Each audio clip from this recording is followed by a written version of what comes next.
Good morning and welcome to today's webinar.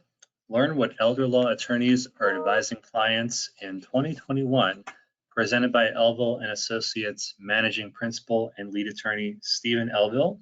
My name is Jeff Stauffer, Community Relations Director with Elville and Associates. And as always, I'll be moderating today's event. So how this will work, if you are new to our webinars, if you are, welcome, we're glad you're here. You as the attendee are in listen-only mode. However, if and when you have questions, please note them in the questions panel on the right-hand portion of your screen, and we'll take time throughout to address them. You did receive the presentation yesterday by email from me to take notes on it if you wish.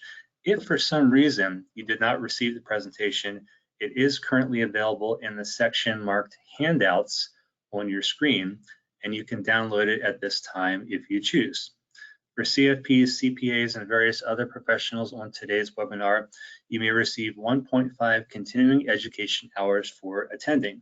So per attendance records requirements, please email me your ID number, and for CFPs only, I also must have the last 4 digits of your social security number as soon as possible so I can submit your CE hours for approval.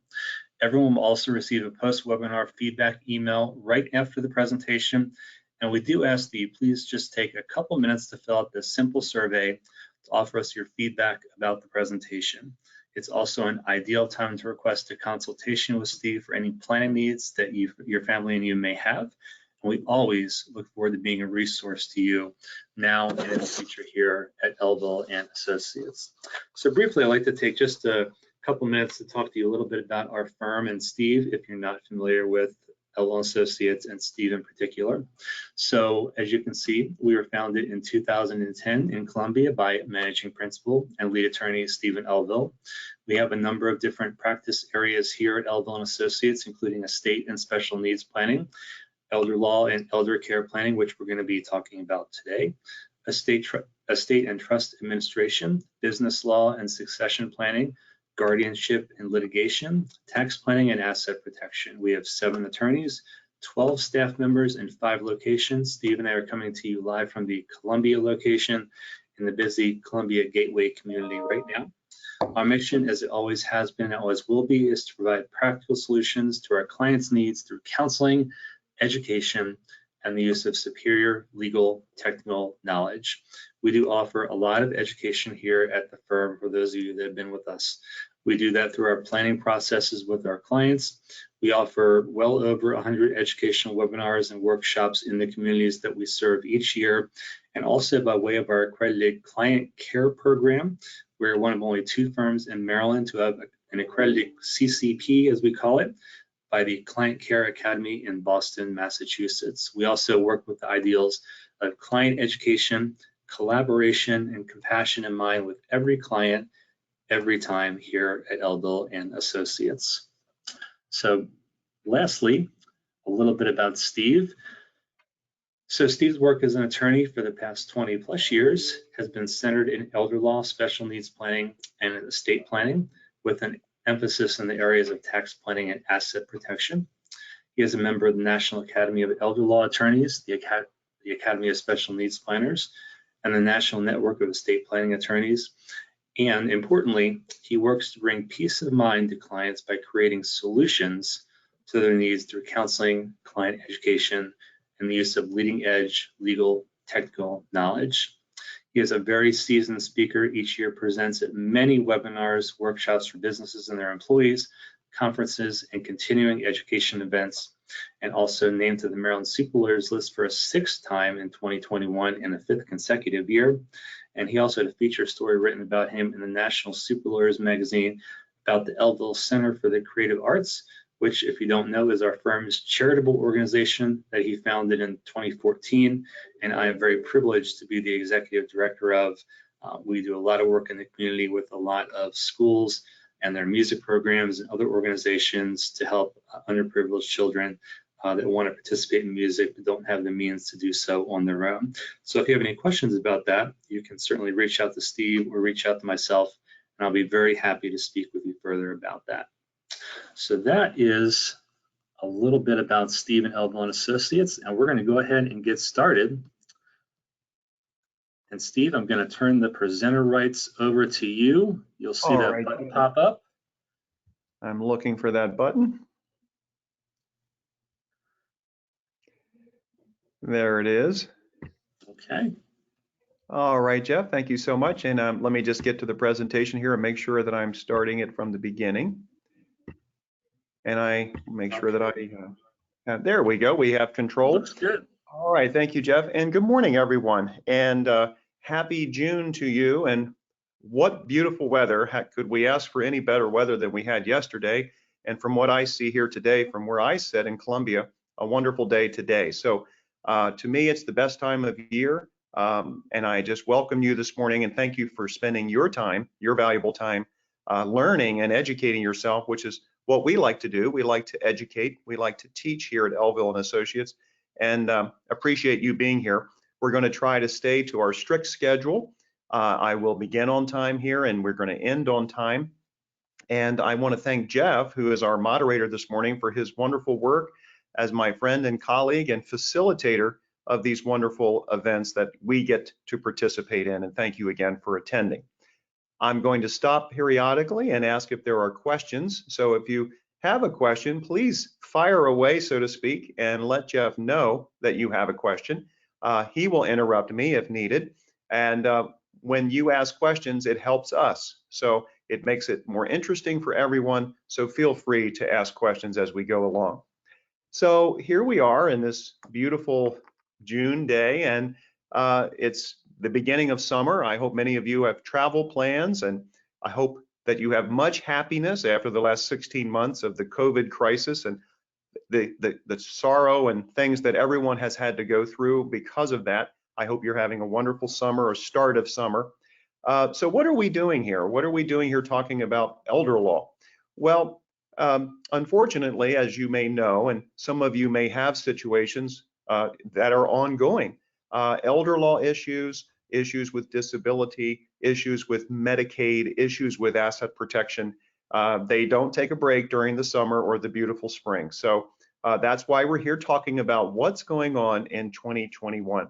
So what I hope to do today is to really answer a big question that I hear so many people ask over the years. People that are seeking information, people that are having to comb through lots of ambiguous information on the internet or through friends or others that probably 85 to 90% of the time the information is wrong. The information is very upsetting when people hear the wrong information under stressful circumstances. My goal here this morning is not only to teach, but to let you know what is available. I think that's the biggest thing that will come out of this webinar. What kinds of advice, what kind of information is available to you? What are the resources that are available to people, which I think is one of the big hidden mysteries, really, that our society, for whatever reason, doesn't make this kind of information available the way it should be. On the other hand, some of this information is very confusing. So some people will say to me, Steve, how did you learn all of this? And of course, you know, anybody in any field of concentration, whether it's law or as a CPA or as a computer technician, whatever your field is, of course, you're going to become hopefully an expert in that field. So what I always try to tell people is, remember that it took someone like me years and years and years to learn this information and to absorb it. And what I hope to do in this very brief time is to convey this information in such a way that you feel you can walk away with some tools and you know, weapons, so to speak, to utilize practically in your own life or for the benefit of someone that you're concerned about, whether that's a parent, a disabled sibling, or a relative that is dealing with some kind of disability. So we want to make you aware of what's available. We also want to give you a path forward. And I always like to tell this little anecdote.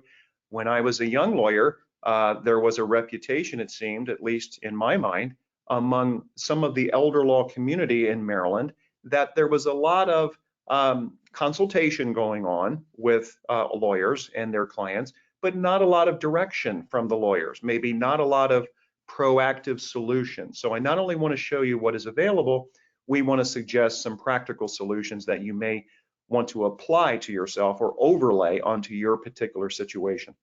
So with that said, let's get started. And I want to keep my promise of moving along here and ending on time. So again, thank you for being here. So what is the current landscape in elder law? Well, nothing much has changed since our last discussion. There are some new things that I'll share for those of you who may have seen this presentation before. The trends in Maryland planning are basically the same. We are one of the worst states, not only with taxation, I'm sorry to start out on a negative here, but we are one of the worst states in the country for what I will call the waiver programs or waivers for older adults. So I'm going to get to that in just a second. Federal law and the Affordable Care Act seems to still be in flux, although it's not really in the news right this second. That remains one of the big positive things that has happened in elder law, allowing more people to be covered, even though our system has its flaws.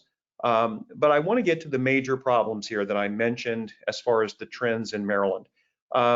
Maryland, by the way, is a fairly liberal state with regard to general Medicaid. And when I talk about Medicaid, I'm talking about the big umbrella program. Some of you on this call may say, well, gosh, Steve just got started and he's already talking about Medicaid. Well, remember, the Medicaid programs cover about 85% of long-term care in this country. So when we're talking about Medicaid, we're talking about 3 different kinds of Medicaid, just to make things simple. What I would like you to do, either on a piece of paper or just as a mental frame of reference, I want you to think about 3 slots or 3 types of categories, I should say. In the left column, I would like you to think of something called community-based Medicaid. Community-based Medicaid, and by the way, Maryland is an expanded Medicaid state. Community-based Medicaid is I have very low income or I have very low assets, basically in a very brief nutshell, and I need assistance, I need health care, I need heating subsidies, I need housing. This is for a person who needs assistance in the community, and this is unlimited. That program is unlimited. On the opposite side of the spectrum, on the right-hand column, I want you to think about long-term care Medicaid. Long-term care Medicaid is mandated by the federal government and the states, although each state has its own programs or its own version of it. For example, California has its own version, Maryland has its own version, but this is an unlimited resource. So in other words, if I need Medicaid long-term care benefits, and if I meet those guidelines for assets and income, I will qualify for that, and I can get that on an unlimited basis. So we have community-based Medicaid, we have long-term care Medicaid. Both of those, I would like you to just generally think in terms of those are unlimited programs if you qualify for them. 2 different things. In the middle, we have what we call the waiver slots. So waivers are programs that the federal government talks about to the states, but gives the states the rights to limit those programs. So for example, in Maryland, we have things that you may be familiar with: the autism waiver, the medical daycare waiver, the traumatic brain injury waiver. We have the older adults waiver, as we've called it. It changes names quite a few times. It's now called the community options waiver. There are many different waivers, okay? But the one that we're most concerned about in this particular webinar is the one for older adults, the waiver that would allow adults to live in the community or live in assisted living, meaning they don't have to live in a nursing home, and that person could spend down and they could receive Medicaid services at home, or they could receive Medicaid services in an assisted living. Unfortunately, as I mentioned right away, Maryland is one of the worst states in the country for this, whereas New York, Delaware, and some other states have much more robust waiver programs for older adults. So that continues to be a big problem. An example of this would be, if you're not familiar with what I'm saying, there's a person, let's say, in your family, and that person has dementia, let's say, and that person is living at home. There's a lot of care, a lot of high maintenance of taking care of this person to try to keep them from going to assisted living and having to incur the cost of assisted living, which is very expensive. and of course, trying to keep them from going to a nursing home. The problem is that when that person would be better off staying at home, or that person would be better off certainly going to an assisted living rather than a nursing home, there is no substitute for paying for that. So in Maryland, the answer to that is basically it's private payment. There is no such thing as the government, except for some limited circumstances.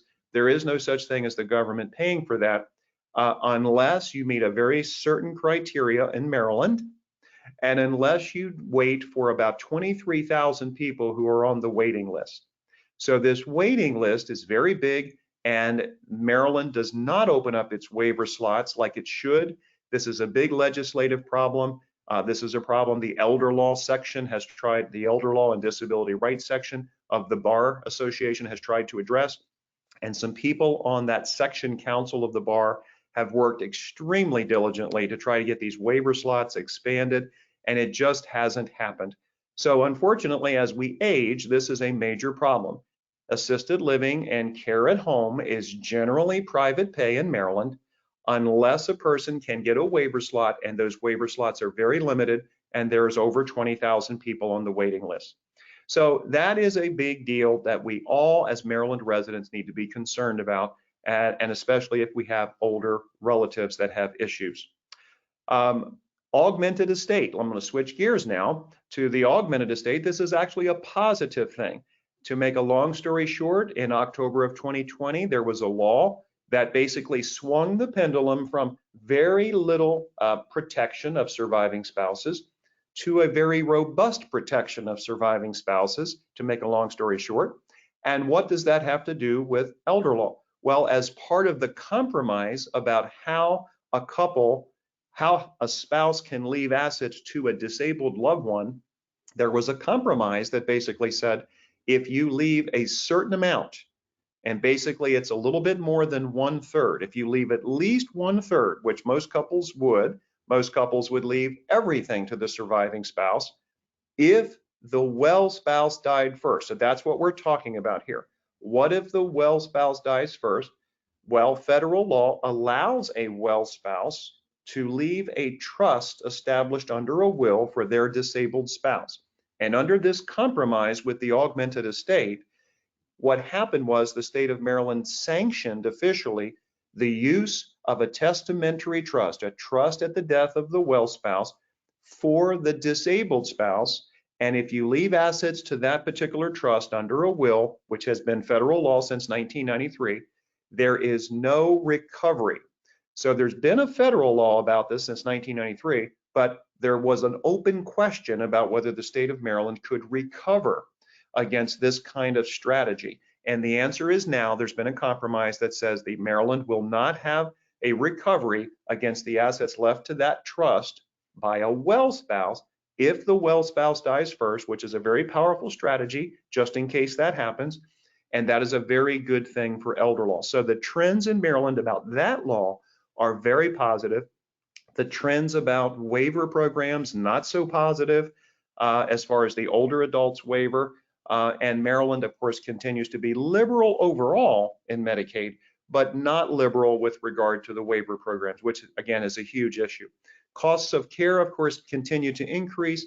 Elder abuse, of course, is rampant and continues to be an issue. The estates and trust section of the bar, lots of the sections of the State Bar Association are constantly looking at the elder abuse issues and implementing legislation. So I think overall that is a positive thing that's happening as far as trying to prevent elder abuse. Supported decision making is a way for someone with disabilities, whether they're an older adult, an aging adult, or whether they're a person with cognitive disabilities, for example, developmental disabilities, a person who's much younger or older. But this is a way for someone to be able to appoint a decision maker, a person who is really not a guardian, a person who is not a power of attorney or an agent under a power of attorney, but just someone that will help them make their own decisions and be able to let them function and live at the highest level possible without interference or giving up their legal rights. So there are about 6 or 8 states that have these supported decision-making laws. Delaware, on our neighbor to the east, In DC to the southwest, they have supported decision-making laws, but Maryland does not. So there's a great effort to try to get this into the law. I'm involved in a film project to try to help promote this. If anyone's interested in learning more about that, please let me know. But supported decision-making will be a very good thing, in my opinion, when it comes along, hopefully in the next 2 to 5 years, to help people with disabilities have more rights of self-determination. Now, what are the common things that people that trigger people to come to see an elder law attorney in 2021? Well, the age-old related things to age-related issues, dementia, all kinds of issues that have to do with asset protection and the cost of care. I mean, with our waiver slots being so limited, people are under tremendous pressure, as many of you know, about cost of care. And we're going to talk about that. Pre-crisis planning. Some people want to come and do pre-crisis planning. I've done some regular or routine estate planning, but now I have concerns about elder care planning. Where does one stop? Where does the routine estate planning stop and elder care related planning begin? Where does that start? So some people want to get ahead of that process and they want to start finding out about how to preserve assets, how to plan for avoiding a nursing home spend down. And of course, one of the best ways of doing that is buying long-term care insurance. So let's just throw that out there. I'm not an insurance person and I'm not a financial advisor, but many of you hopefully have financial advisors and insurance related advisors or CPAs that can advise about this. Protecting your assets in terms of long-term care could or should begin with long-term care insurance or a hybrid policy for long-term care. Many of those are basically hybrid forms where the underwriting is a little bit less strenuous or onerous. And then there are life insurance policies that have riders. And of course, your financial advisors can advise much better than I can about this, but clearly this is a stopgap measure to plug the gap between your estate and all you've done your entire life and what could happen in the event of a long-term care cost. I would look at Medicaid and Medicaid planning as a last resort. It's not cheap. It's not cheap in the sense that retirement plan assets in Maryland have to be spent down and incur taxation. All kinds of expenses occur when people have to rely on Medicaid. But nonetheless, Medicaid is the umbrella that we talk about over 85% of people in the population if they need long-term care. So I just want you to know pre-crisis planning talks about how do we deal with the cost of care? How can we put assets out of the reach of a Medicaid spend down? Changes of circumstances. God forbid someone is living their life and the next day they've had a car accident and they have a brain injury. God forbid they've had a stroke, or someone who has been living at home has a crisis and has to go to a nursing home. So we have changes of circumstances that dictate children, spouses, nieces and nephews, all kinds of relatives coming in to find out what can we do to do the things that elder law attorneys do, which we're going to continue to talk about. So we have crisis planning and we have pre-crisis planning. One of the things you need to know is that if we do pre-crisis planning, if we're lucky enough to be 60 months or 5 years ahead of a crisis, which many of you have heard of, the 60-month or the look forward period, then we can save a majority of assets, whatever our plan to do that is. If we have a crisis situation with spouses, and I'm going to talk specifically about spouses here, we can generally save a tremendous amount of assets and sometimes almost 100% of the assets. There are federal laws that allow that. But if it's a single person, unfortunately, we don't have all of that luxury to save almost 100% of the assets. And we have to think in terms of probably saving about 50% of the assets. So just know that even in a crisis situation for a single person, generally speaking, we can save about 50% of the assets under the current law. Of course, parents are having crises, grandparents have crises, disabled children, special needs children, and of course, other loved ones. So these are all the reasons. None of them are surprising. I'm just trying to give you some side notes as we move forward. So what are elder law attorneys advising clients? Well, there's something I learned as a young lawyer, and that was how to do what I will call an elder law consultation. And some of the things, or most of these things that you see here are, I'm just going to go through them quickly, are things that are going to be involved in an elder law consultation. So as I'm probably going to repeat myself a couple of times here for purposes of driving home certain points, remember that people are very ill-informed. People that receive false information or wrong information or inaccurate information, they suffer tremendously psychologically, emotionally, because they are in a crisis to begin with.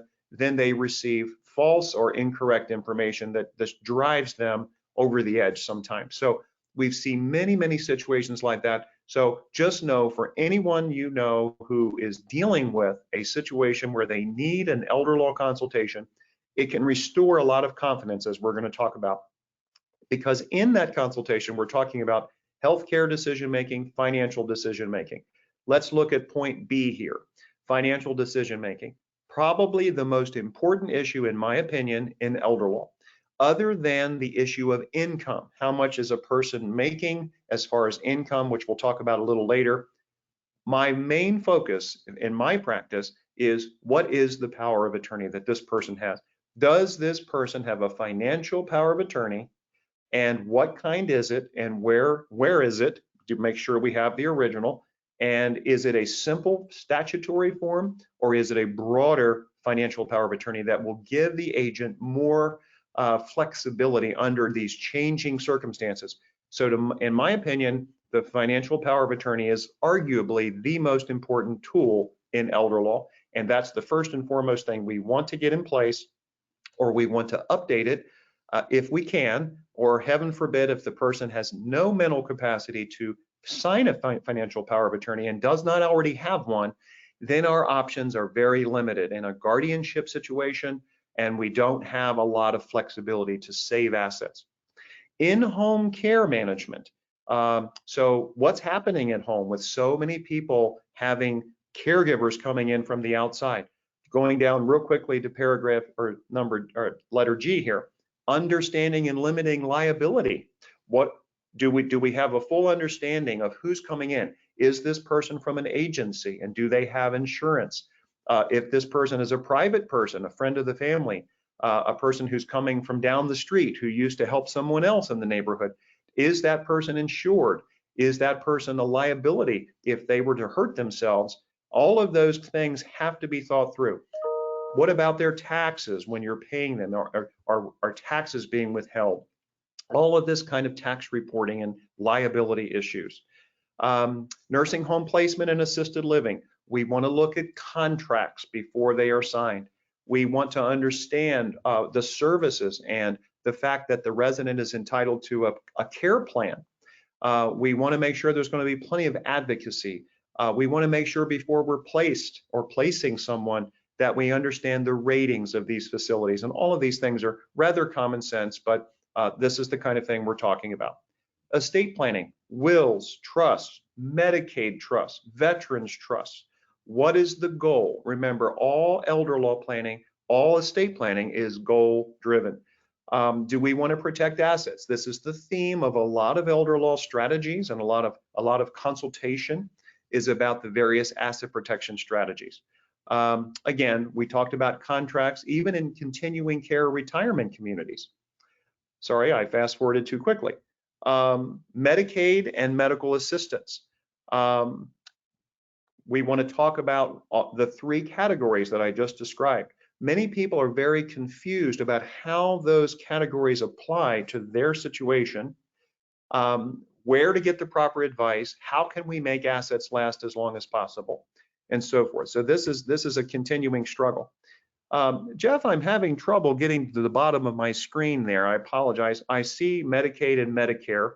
What is the letter K there? I can't see it for some reason.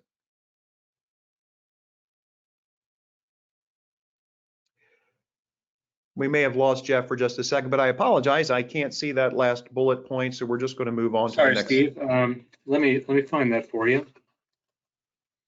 Yeah, I talked about Medicaid and Medicare, and now I can't. Special needs planning, Steve. Oh, thank you, Jeff. So special needs planning, I mentioned this earlier on about the augmented estate and the ability in Maryland to leave a trust under a will for a disabled spouse. So between spouses, that is the way we would plan for in Maryland for special needs planning between spouses. Otherwise, there are many strategies to plan for a special needs loved one other than a spouse. So we try to work through all of these issues. So an elder law consultation is generally a 2-hour intensive overview. It can be an hour and a half. It can be shorter or longer than 2 hours. It's fact finding, identifying problems, identifying goals. Remember, I said it's goal driven. We want to overview immediately all the incapacity related issues, because what do we know? We know that if we have agents for a person, we know we're avoiding guardianship, and hopefully we have a financial power of attorney that is broad and will provide the maximum amount of flexibility. Again, I'm repeating myself, but we're covering medical assistance issues, asset protection techniques, the cost of care and long-term care financing. Hopefully there's been some long-term care insurance in there somewhere along the way. We're talking about an advisory team. We're talking about CPAs. We're talking about financial advisors, whether they're certified financial planners or not. We're talking about also, as part of an advisory team, a life care manager. And we'll talk about that a little bit further.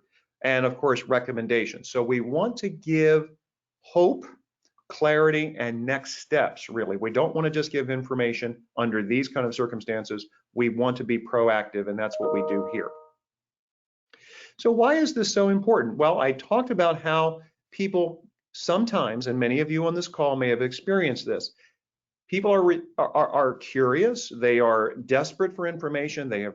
I talked to a lady yesterday, for example, who has done many days and nights of research for her parents, and she was successful. But many people are not successful in finding this information. So it serves as, I'll just go right down to the third bullet point. It relieves anxiety and hopelessness. When people have a direction, some of this is very common sense, but it's something we see every day. It empowers them to know the real facts, to know they're not going to lose their house, they're not going to lose all of their money, that there are paths forward to be able to deal with things, even if we have to get a guardianship, even if we don't have a lot of flexibility. There are federal laws that protect spouses, for example, and even with single people, there are ways of preserving some of the assets if that is a goal. If we've been planning for one particular course of action over the years, now we need to shift gears, and there's a new basis, a new planning shift, a new direction in a different way. We're not just doing traditional planning, we're doing elder care planning. It's got a more emphasis on asset protection, disability planning, and not so much on tax planning, although tax planning is still a big issue in elder law. So it resolves ambiguities and misconceptions, gives people a sense of direction and empowerment. It can create a foundation for family unity where there really wasn't a direction. And of course, we're hoping and praying that we have family cooperation among all the siblings and family members. But if there are weaknesses in the family structure, which sometimes is the case, we want to identify those weaknesses and figure out how to work around things. So Jeff, I'm going to stop there. I said a mouthful there. Hopefully there was some value in that and really just setting the stage before we get into asset protection. I'll stop and see if there's any questions at this point, Jeff. Well, thanks, Steve. I think you certainly did set the stage, but no questions yet at this time. I'm sure that we'll have some in just a few minutes. All right, so grab a cup of coffee and or tea, and we'll keep going. So one of the major thrusts of elder law is asset protection. I find it's very useful to further set the stage or the context of what is asset protection. What is creditor protection? Well, I like to break it down into 3 categories. I like to review the basic lifetime protections that people have, the long-term care asset protection techniques that are available, and the asset protection that can be provided for someone at death. So I'm going to go over the lifetime asset protection generalities, But clearly what we're going to be focusing on here today is the last two, mainly the middle category here, long-term care asset protection. So many people are not aware that they have some asset protection during life. Now, not everybody has this. For example, if you're unmarried, you wouldn't have in Maryland what we say is the first bullet point here, tenants by the entirety protection. Tenants by the entireties is a marital form of ownership of assets. And basically any asset in Maryland can be owned this way. It basically means that the house, for example, is an undividable whole. As long as only one spouse were to be sued, not both, but if one spouse were sued, the house cannot be torn apart as far as in a lawsuit. It is an undividable whole, and the creditor could not recover against a tenant by the entirety asset if only one of the spouses were sued. This can apply to a brokerage account or any other account except an IRA or 401k in theory. So I just want you to know that tenants by the entireties for a married person is very broad and very prolific in Maryland and Delaware. Life insurance, and again, I apologize for the folks that are not married, life insurance is asset protected if the beneficiary is a spouse or child. So of course, if you're single and you have a life insurance policy naming your child, that is protected from the claims of creditors. So lots of asset protection in life insurance. Annuities, it's exactly the same. Qualified plans, 401ks, 403bs, 457 plans, all of those qualified plans are exempt from the claims of creditors, basically. IRAs are exempt from the claims of creditors, basically. So that's a lot of asset protection for those of you who are saving in retirement plans. But inherited IRAs, IRAs that are received by others, children, nieces and nephews, grandchildren, or others, those are not protected from the claims of creditors. And we must protect those IRAs with trusts by leaving those IRAs into trusts at the time of death to provide asset protection if that is a goal. Now you'll notice here I said this asset protection discussion is usually not at the forefront of elder care, but this is part of asset protection, and I wanted to give you this aspect. What we're usually worried about, and I've coined it here, the heart of elder law, is really asset preservation in the long-term care context. So let me just say that we use various tools. One of them you'll see in the middle of this slide is the Augmented Estate. What I really mean by that is trusts under wills, and that's the one right above it. The use of trust established under wills for spouses. In a spousal situation, this is a powerful strategy. We usually don't see a well spouse die first, but what if he or she did die first unexpectedly? This is a strategy where we're moving all of the assets out of the ill spouse's name. Now, we can't move, practically speaking, we can't move IRAs and so forth out of that person's name without triggering taxation. So we generally don't do that. But all non-retirement assets should be moved out. And generally speaking, this is a strategy we generally use under most circumstances, not all. And we put those non-retirement assets in the name of the well spouse. And now the question is, what's going to happen if that well spouse dies first? Which probably isn't going to happen, but if it does, those assets can be left in a further trust for the benefit of the ill spouse. And under Maryland law, if that's done properly, there is no Medicaid recovery against that trust. And then at the death of the ill spouse, the surviving spouse, those assets will go down to children and grandchildren and others. The Augmented Estate makes it so that there is no recovery if this is done properly under Maryland law.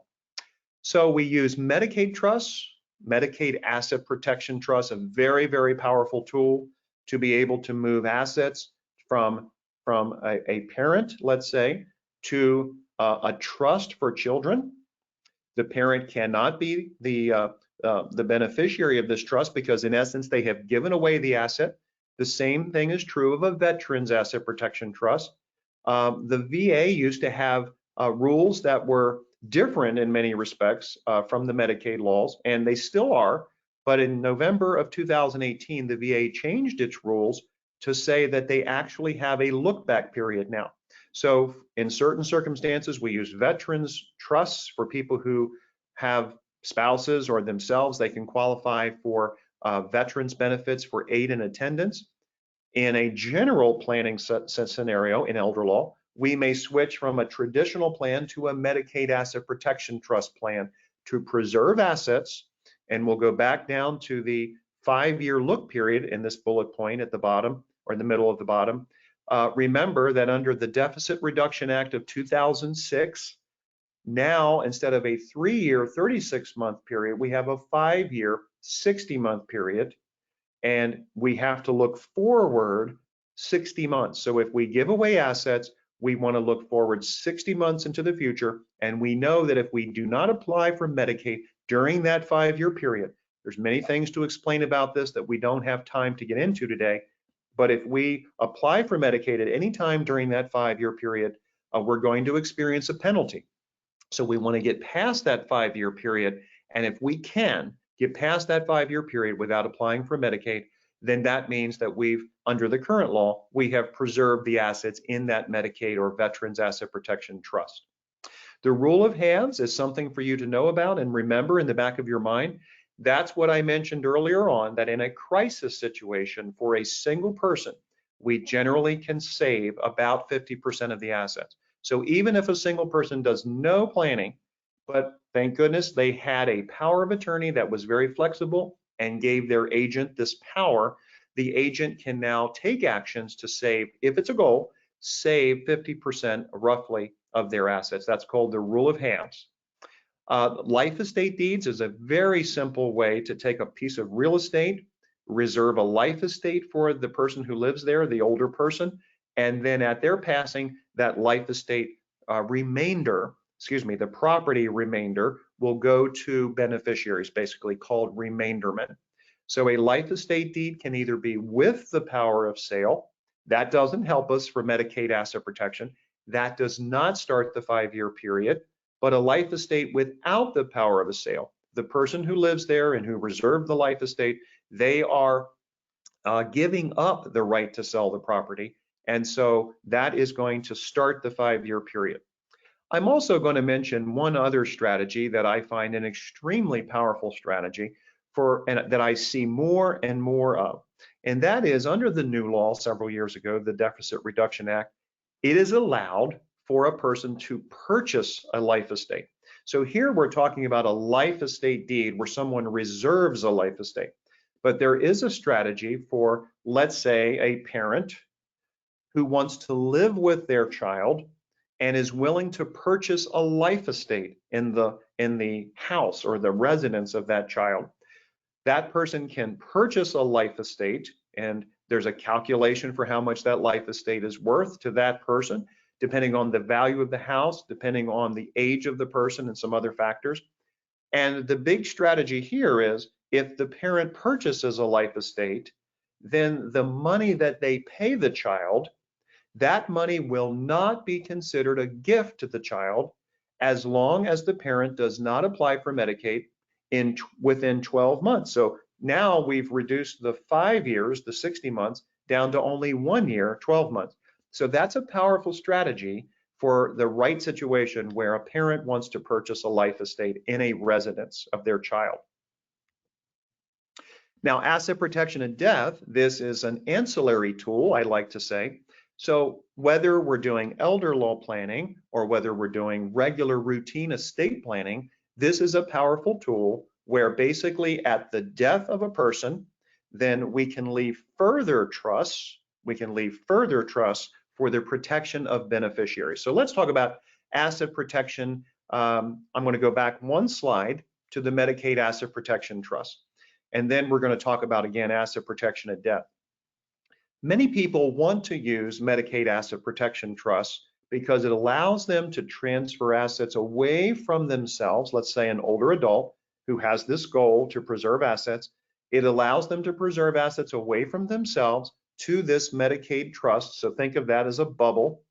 And that starts the 5 years. Now, getting back to the spendthrift protection that you see can be left in a trust at death. So why do we use trusts at death? I'm going back and forth here just a second to illustrate the spendthrift protection of trusts. So here, if we have concerns about making sure that the beneficiaries, whether it's a will, a revocable trust, a Medicaid trust, a trust under a will, or if it's one of those trusts for a surviving spouse who is disabled and then the assets go to children, however the assets are going down, we can structure a spendthrift trust, which basically means the trust is protected from the claims of creditors and the beneficiary cannot assign their benefits. They cannot give away their trust assets to a creditor. So that gives them the protection. Now, these kinds of trusts don't protect against Uncle Sam and tax liens. They don't protect against alimony obligations or child support obligations, but they're a powerful tool in elder law. Now, going back to a Medicaid asset protection trust, I want you to visualize someone who is willing to transfer real estate or securities or cash to a Medicaid trust, and let's say they have 3 children. Well, there are various reasons that we can't get into today due to time limitations about why the Medicaid trust is used, but one of the big reasons it's used is now the person can transfer their assets to this trust, but they don't have to worry about the claims of a child's creditor. So let's say one of the beneficiaries of the trust has a car accident or files bankruptcy, and there are claims of creditors, or they have a divorcing spouse, and they are that divorcing spouse is coming after that Medicaid trust because that child has an interest in that trust. The Medicaid trust has a spendthrift clause that protects it from the claims of the children's creditors. So in this way, an older person can divest themselves of assets with the comfort of knowing that it's protected from a child's creditors, meaning the money they transfer that they owned, that they transferred to that trust, will not be subject to the claims of creditors of one of the children. So back to this slide, asset protection at death can be done in a will, a trust, a Medicaid trust, a veterans trust. This is just saying that at death, we can protect the beneficiaries from the claims of creditors, from their own behaviors, from their own spendthrift tendencies. We can use tools like a trust protector. This is a way to provide flexibility in any trust, whether it's a Medicaid trust or a trust at death. And of course, the selection of trustees is a huge thing, and it's a huge counseling issue for people, no matter what kind of planning we're doing that involves trusts. And of course, special needs trusts, providing asset protection and security and supplemental, an ability to supplement the life of a person with disabilities at our death in a special needs trust, whether it's a spouse or whether it's another relative. All right, Jeff, I'm going to stop again and just check my time and see if we have any questions. Thanks, Steve. No questions just yet. So, all right. Well, it is a Wednesday, and I'm sure people are waiting to get outside today, so I'm going to keep on time and get us done by 11:30. All right. Thank you for hanging in there, everyone. I know this is pretty dense information. So what are clients learning? Okay, and this is, one issue is what are the concerns, but what are they actually learning? So how can I pay for the cost of assisted living and long-term care? So this is really what I wanted to say about, what is available to you? What is available to someone to learn? What are the tools? So what people learn is that there are ways of paying for the cost of care. It may not be convenient. It may not be as powerful as we hoped. And in some cases, it may be more powerful than we hoped. But how do we get from point A to point B to get these benefits or get these costs paid for? Will I lose my home? The answer, in my experience, in 95% of cases, the answer is no. It's just not going to happen. And so that's a positive thing that people learn. How will I survive in the community? How will I live without the income from my spouse, because the nursing home is going to take that income? And again, these are not happy issues. These are very, very serious issues. They don't always have a happy outcome, but we're addressing them and we're trying to work through them, even if it means considering living in another jurisdiction. How can I preserve our assets, either now in a pre-crisis plan. How can I preserve my assets if I have to spend down for Medicaid and I'm married? How can I preserve assets if I'm single and I have to spend down? What do I do? How do I deal with placement? So let's talk about life care managers. One of the biggest tools or one of the biggest tips I could give you today is to avail yourself, if you're in a situation where you need advice or counseling, avail yourself of a life care manager. In my younger years, we used to call these people geriatric care managers. They are usually nurses. They are highly skilled. And two of the big players in this market that we generally work with here at Elville and Associates are Ellen Platt out of Baltimore County and Jill Rossner out of Carroll County and all over Central Maryland. And there are many others. So I just wanted you to know that this is a very big help to many people. How do I get my loved one assessed and how do I get them placed? Help is available to you. Let us know if you need help with that. Healthcare decision making. Do we have agents under an advanced medical directive? Do we have surrogate decision makers if there is no advanced directive? Because remember, in Maryland, a surrogate decision maker in a list of priority of family status or family relationships can make decisions on a surrogate basis. Will I need guardianship? Is there no other alternative other than a guardianship, which is going to strip me of my rights if I get a guardianship of my person or a guardianship of my property? Many, many times we have to give counseling in special needs planning or in elder care planning about whether a guardianship is needed. And of course, we want to avoid a guardianship if at all possible. We want to utilize powers of attorney and hopefully someday be able to utilize supported decision making. Can I get veterans benefits? Learning about the new rules and how in some ways, veterans benefits have been relaxed as far as the qualifications. Asset titling questions. This is a very big one. How should the assets be titled? Is it a good idea that I titled assets jointly with my children? How will Medicaid treat this? What happens if I leave an IRA in a certain way? What happens if I don't have a beneficiary of an IRA? All of these are huge issues in elder law because if we are engaging in certain strategies in elder law, titling questions are huge, either whether it's in a Medicaid trust, whether it's beneficiary designated assets coming to a trust under a will in a strategy like that, all kinds of titling issues about how Medicaid looks at these things, who owns what should happen if gifts have been made that really shouldn't have been made, all kinds of things with regard to titling. How do I deal with the care of my impaired loved one? This goes back to life care managers or geriatric care nurses, I would say, to assess and advise about remodeling the home to make it more safe, to avoid falls, to help with placement, to see if there is a level of care that either is an assisted living level of care or whether it's a skilled nursing level of care. Once you know this kind of information, you are empowered. And of course, as elder law attorneys, we don't do this kind of assessment ourselves. We have to rely on the qualified medical professionals who do this. And this is a key issue, utilizing a life care manager or a geriatric care manager, nurse, as part of your advisory team. Someone lives in a continuing care retirement community like Asbury Methodist or Charlestown or Riderwood or Oak Crest Village. Can we still preserve assets? This is a big question. The answer is generally no. Can they still get VA benefits? The answer is yes. So these are the kinds of things that comprise an elder law consultation. Now, what are the decisions that clients are confronted with? A lot of this is redundant on purpose. Changes to the estate plan. We may morph from an old plan to a new plan. Hopefully, we still have the ability to implement that plan. Or hopefully, there's a power of attorney in place that's so robust that the agent can implement changes to the plan.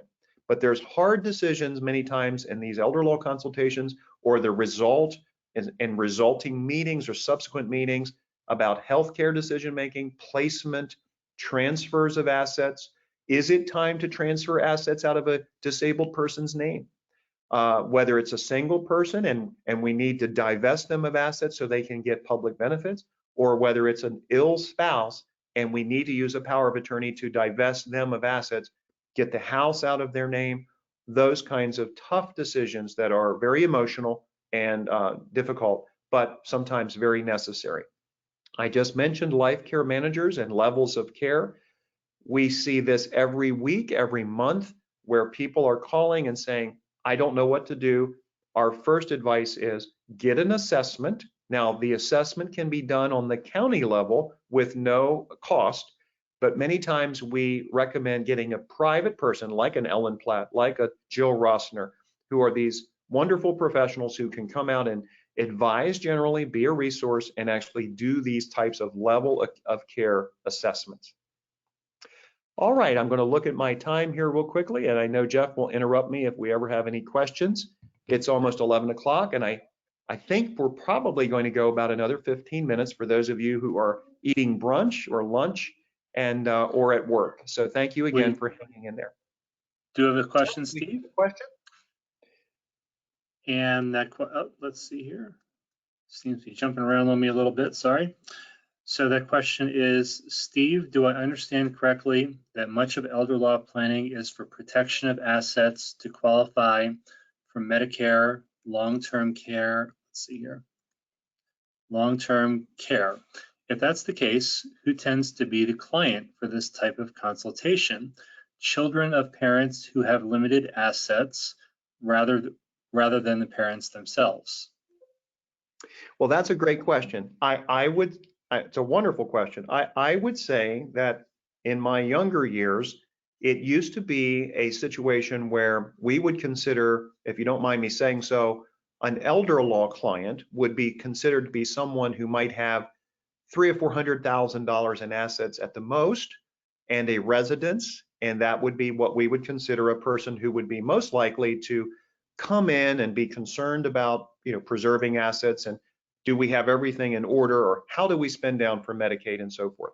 I would say in today's world, we are seeing clients with up to $2.5 million or more of assets that are asking these same issues.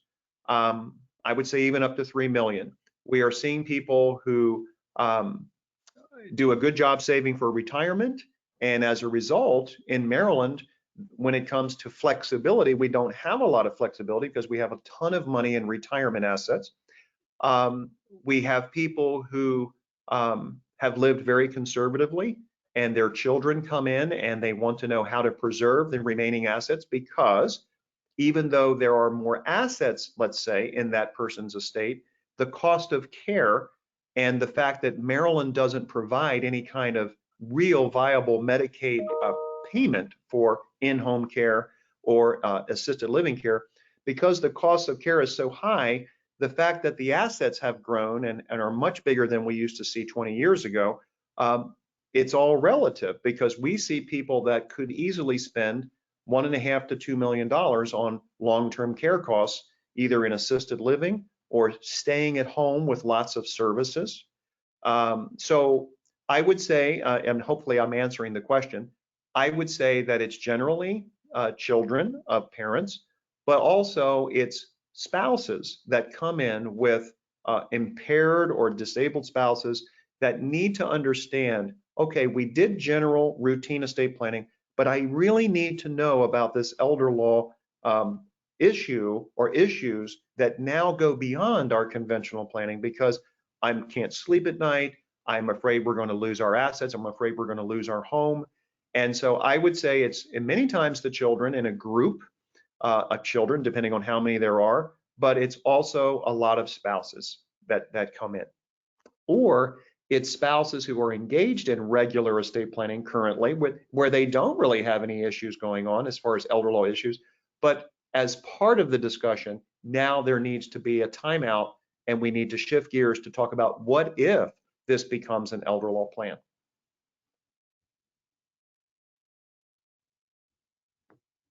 Okay. Thank you. Thank you very much. I hope that answered that in a way. So here is how I would leave you to think about what you will find, or what a person finds from coming to an elder law consultation. there's so much information, there's so many variables that it's so overwhelming. The ambiguity and the secrecy of some of this information and how it tends to not be understandable is so vast that I always try to put it in perspective. So I would say generally that for a married couple, we want to think in terms of tiers, and I'm going to give you some things to think about for single people. We always want to build maximum flexibility. So in a wait and see approach, let's say this was the first tier. We're going to learn about these issues. We're going to educate ourselves, but we're going to wait and see. We're not going to take any kind of action, planning action. We're not going to transfer any assets. So a wait and see approach is basically this. I've educated myself. I am building maximum flexibility in my planning. And what does that mean to me? That means we have a very robust power of attorney in most cases. We've covered all the bases for incapacity planning and what happens at death. And we're addressing the cost of care either in long-term care policies or other hybrid products. That is a wait and see approach. Number two, what if we have an impaired spouse? Now we're talking about that trust at the death of the well spouse, that strategy that we call a long-term care will strategy, so to speak. That strategy, we would wait and see, meaning educational counseling, build maximum flexibility. But the difference here in step two, or tier number two, is we are transferring assets from a disabled spouse to a well spouse. We're getting as many assets as possible, usually out of the name of the disabled spouse. So that's maybe a tier where we could describe what happens there. Number three, it may be just a pre-crisis plan discussion where we're talking about the divestment of assets. So maybe this person's goal, because remember everything is goal driven, is to divest themselves of assets. So we're going to divest assets to a trust where we have a lot of control and there's other reasons for using a Medicaid or Veterans Trust. Or if it's a very simple situation, we may just divest the assets outright.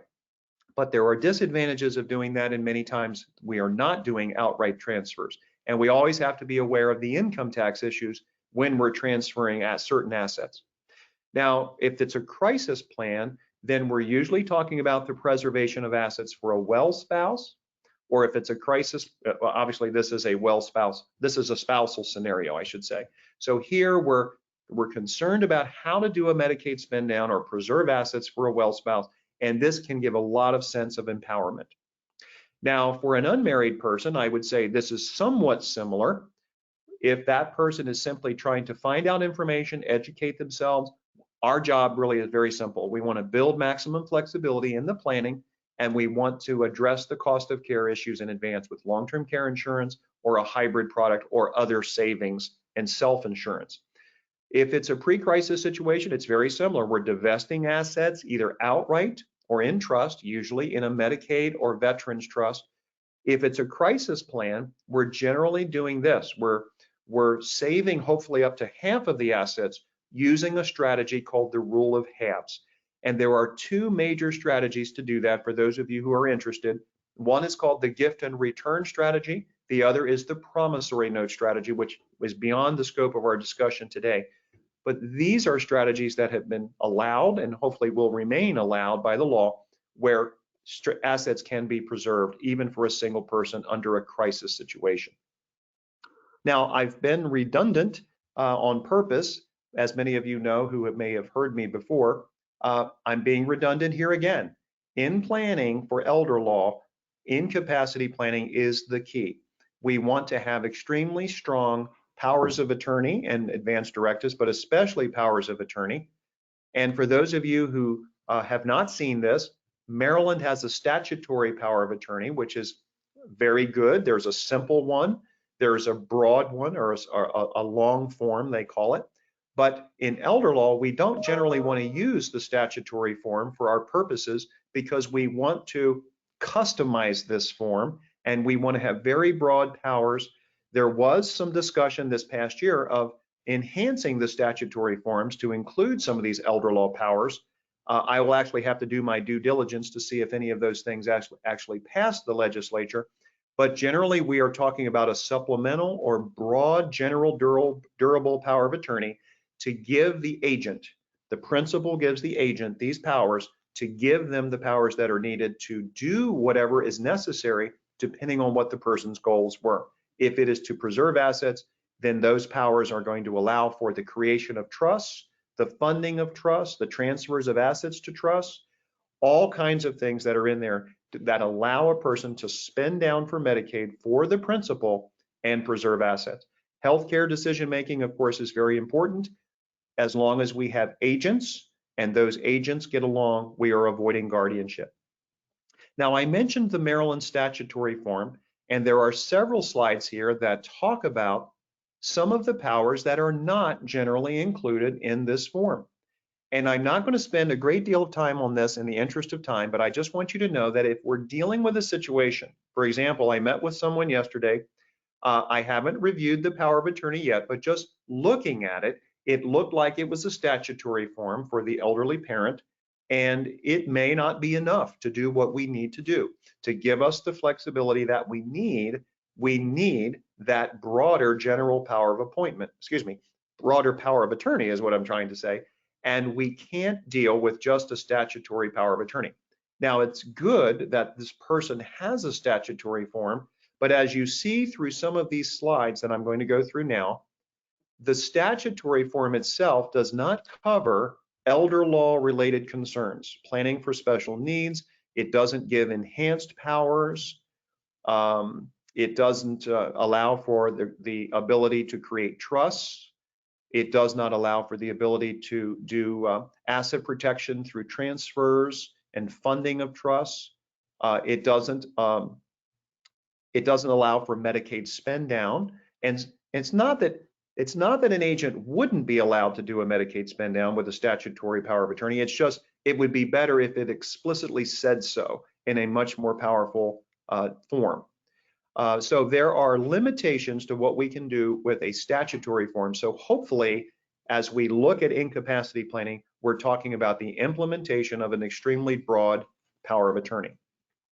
Healthcare decision-making, I encourage everyone in elder law or general routine estate planning to please consider customizing their advanced medical directive. I have wonderful past clients that came in the other day. I won't mention them obviously for privacy reasons, but I told them they did the most wonderful job in enhancing and in customizing their advanced medical directives, more so than anyone I've ever seen.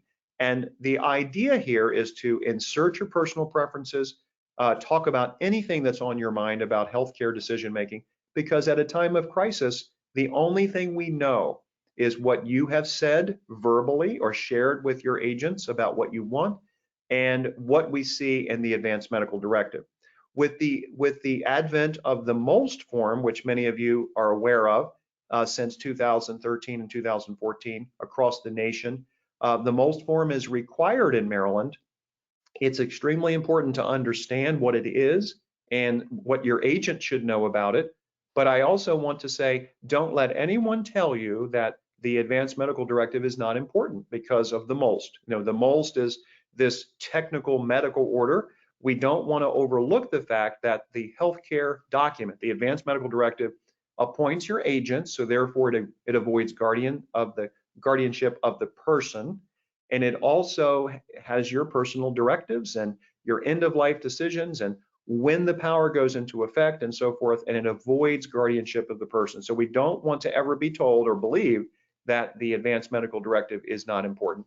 And our agents, we want them to be educated and we want them to advocate for us. So what do we suggest that you do? As they've been very patient, and it looks like I'm about 5 minutes or 6 minutes ahead of time. What do you do? Well, maybe you have some questions now, or maybe you'll email later and have questions.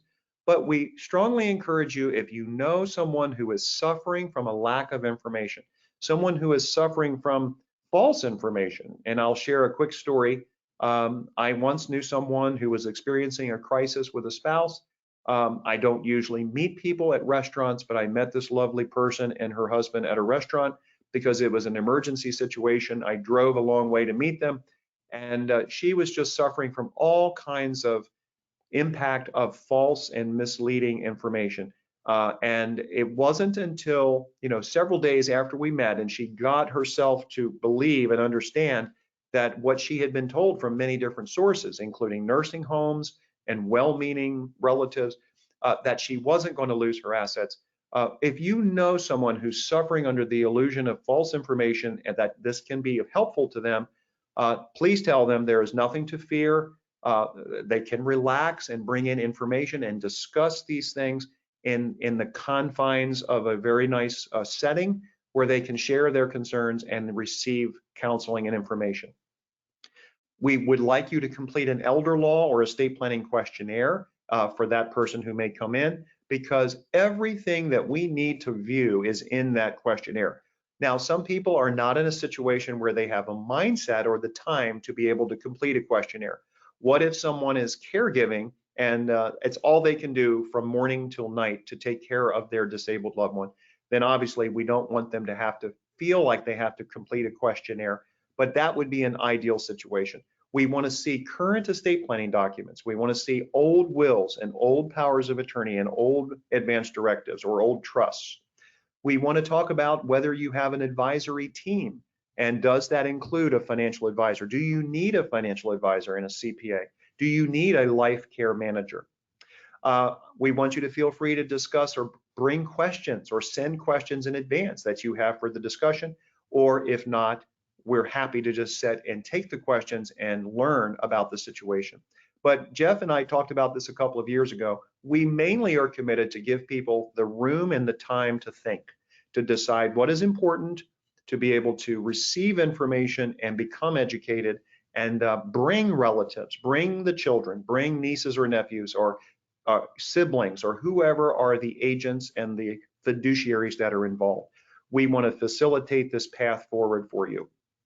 So with that said, I know that's a lot of information. It's a lot of what's going on in the world right now of elder law. Elder law is ambiguous. It's unclear to many people what is the difference between estate planning and elder law and special needs planning. As I end, I would say the difference is in estate planning, we are mainly concerned about estate tax, gift tax, inheritance tax, income tax, how assets flow in a will or trust, and the disposition of assets and the protection of assets in the conventional sense. In elder law, we are more concerned about disability, housing, public benefits, all the preservation of assets in the long-term care context versus just the preservation of assets in the routine conventional sense. But the protection of assets in the conventional sense does kind of come into play as part of elder law. And again, as Jonathan Blottmacher said so well in 2016, he's one of the leading estate planners in the world. The power of attorney in elder law is the most important document, and it's also arguably the most important document in estate planning. So the difference between estate planning and elder law, in elder law we have an emphasis on long-term care, disability, preservation of assets in the long-term care context, housing, special needs, and so forth. Whereas in estate planning, we are more routinely concerned with just how do we leave assets between spouses or other loved ones.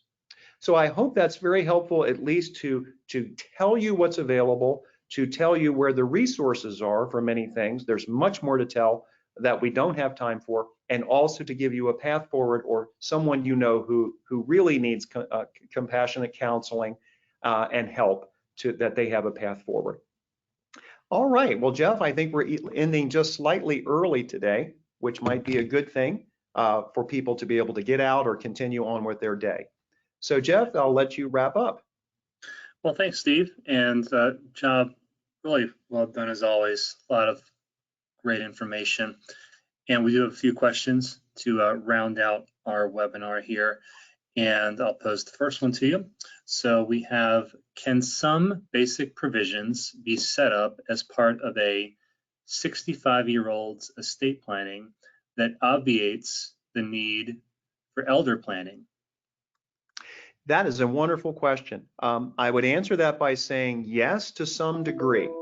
For example, there are ways to insert what I would call a standby special needs trust in a will or trust. But that would be for the potential for someone other than a spouse who had special needs to be able to have the benefit of a special needs trust if unexpectedly they were to be disabled. So I would say this will depend on whether you're married or single. Um, Generally speaking, the documents wouldn't necessarily have to be changed necessarily, but it's mainly the circumstances and how the public benefit system or Medicaid system relates to your particular circumstances. Now, there may not be a need for document change if you've done a good job of making sure that you have an extremely powerful, broad power of attorney, depending on your circumstances and what you want. You're right. You may not have to do a document update, but if you're married, you may have to do a document change regardless of prior planning because of new circumstances. So it's possible, but I would say generally speaking, it's only possible to plan for this in advance with documents to a certain degree. But that is an excellent question. And I think there are things you could do in advance. For example, you could form a relationship with a life care manager and just know who they are, introduce them to people in your life, and know where you're going to go with that direction. The biggest thing I think you can do is decide whether you want to do any pre-crisis planning. And if the answer is no, I'm only 65, I'm living my life, I have no desire to divest my assets away from myself at age 65, then I think the best thing you can do to avoid having to change as many documents as possible in the future is to simply make sure that you've got tremendously updated ancillary documents, powers of attorney, advanced directives, and that you keep them generally updated every couple of years as you go forward. That way, you may not have to change a whole lot under a time of crisis, but you might still have to due to a change of circumstances. Okay. Next question is, at what age do you recommend couples or singles see an elder law attorney for the quote, wait and see strategy? That's a great question. Thank you for that. I would say every situation is different, and I apologize for hedging on this a little bit. But the reason I say that, and I would say this, if you are healthy as a couple, I would say 68 to 70 years old or 72 years old would be a good time to come in and get an elder law consultation, just to make sure that you can get everything in place and be in that wait and see mode without the need to do anything unless you're strongly motivated to divest assets 5 years in advance. But the reason I say if you're a healthy couple at that age, that would be fine. But there are so many other factors. For example, people that have early dementia and they're only 63 years old, or they're only 59 years old, or they're only 64 years old. So I would say, generally speaking, if you're both healthy, God willing, I would say 68 to 70, 72 years old would be a good time to come in and say, you know, we're very fortunate, we're very healthy. Now let's get an idea of, in advance, of what do we have available to us if circumstances change? I think that's a wonderful question. I would say 70 to 72. Okay. Next question is, how do you deal with situations where the client does not want to burden a child or family friend with the responsibility of attorney under power of attorney? I think they're saying with the responsibility of being the agent for a power of attorney. Wonderful question. And this is something we see increasingly so over the years. That's a wonderful thing to bring up. I would say in every circumstance, there's going to be a family dynamic. And let's say we don't want to burden children. Well, we want to look to the obvious places. We want to look to siblings. And of course, many siblings are the same age as you, so you may not think that's a good direction. We want to think about trusted friends and colleagues, perhaps, but maybe you feel the same way about that person. You don't want to burden them. Maybe someone at church, but it's maybe the same situation. So one of the dilemmas that people have is they have a lot of choices with trustees. So let's say we don't want children to have to be burdened as trustees. So we're going to use a corporate trustee like a bank, or we're going to use an individual trustee, or we're going to use a trust company, like let's say through your broker dealer. But unfortunately, with powers of attorney, most financial institutions, there may be one exception out there, but most financial institutions don't want to serve as a financial power of attorney for an individual. So that brings up the issue of, well, who's going to serve if I can't have my children serve, and if I don't want to appoint my siblings, and so forth. So my advice is to think in terms of all of those things first. And even if you have a sibling that you think is maybe your age that's too old, well, remember that people today are living longer and longer. I've had many people live over age 100. And so if someone is in their 70s or late 60s or even approaching 80, they can still be a very good agent. So I wouldn't not name that sibling or other friend just because they're a little bit up in age, but you could then layer that with your fiduciaries on a professional level. It might be your attorneys that would serve in that slot. It might be your CPA. It might be someone else who's a professional that you trust implicitly. So I think on the healthcare side, we have more options because some of the life care managers will actually serve as healthcare agents. But on the financial side, which is what you ask about, I think we're really stuck with children, relatives, friends and colleagues, and then our professional advisors. There may be, if we looked hard enough, there may be a financial institution that would be willing to serve, but I have found that that is very rare. So I think we're stuck with individuals on that side. I hope that helps a little bit for you to think about. Thank you. Before we get to our next question, Steve Roseanne says hi and says you did a great job. Well, hello, Roseanne, and I hope all is well with you and your retirement, and that you're not working too hard, and that you're working on your collector cars. I know you are. Yes. Okay, so next question. Do you recommend clients have both elder law and separate estate planning attorneys? Wow, that is a great question. I've never had that question. Well, I think the answer is going to be possibly yes, and here's why. Many conventional estate planning attorneys, they may be wonderful estate planning attorneys, they don't cross over into the elder law side of things. So I think in that circumstance, you might, and we've acted as elder law attorneys for many people who have other estate planning attorneys as their conventional planning attorneys. So the answer is yes. Fortunately for me, I guess, is a good way of looking at it. When I was trained as a young associate, the person I worked for was a CPA, and he was a tax attorney. And then he allowed me to educate myself and to get into the elder law side of things because many of our clients were aging. So I became kind of a hybrid planner. So I'm one of those, I guess, few people who is a conventional estate planner, an elder law attorney, and a special needs attorney. And there's a few of us out there, but most of the estate planning attorneys in the traditional sense do not cross over. So I think you either get advised by someone like myself, who I would say is a hybrid type of planner, or if you have another estate planning attorney and you're very happy with that person, then you probably would have to cross over. That's a wonderful question. Thank you. Next question is, how often should we have our planning reviewed?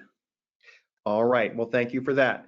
Wonderful question. I would say that you're going to want to review your planning depending on what age you are. I would say if you're over 60 or 65 for sure, you're going to want to review your planning every 2 years at the most.